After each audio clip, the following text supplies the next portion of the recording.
Hi everyone, and welcome to the Neurodivergent Mind. I want to start by saying thank you for being here and joining me on this journey. Whether you're just starting to question things or you've been on this path for a while, I'm grateful to have you in our community. Today, I want to pull back the curtain a bit and share exactly how I got here.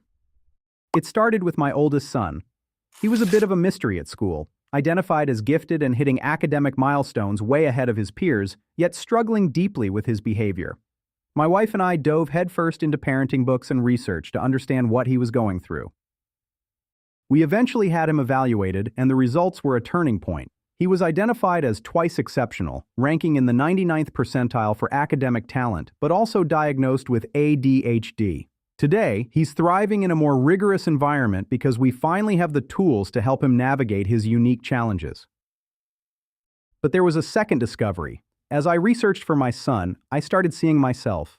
At 40+ years old, I realized I exhibited many of the telltale signs of ADHD and some traits on the autism spectrum. To be honest, I felt a mix of embarrassment and annoyance. I kept thinking about how different my life might have been if I'd understood my own brain decades ago. That's my why. I started this channel to share these stories so others can understand why they do what they do and find solutions earlier than I did.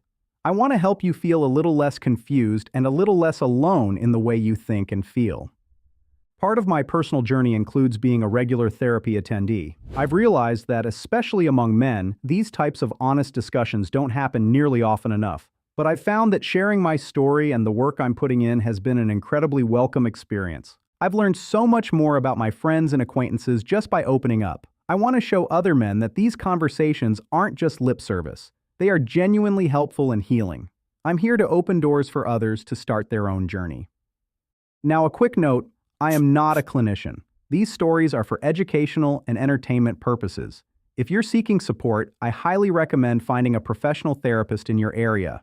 I'm a dad with a full-time job, so while I write these scripts from my own research and life, I use AI for the voiceovers to make this channel possible. I'm lucky to have a great team of editors helping me tell these stories through images that resonate. Please share, subscribe, and tell your own stories in our community. We have so much to learn from each other. I'm glad you're here.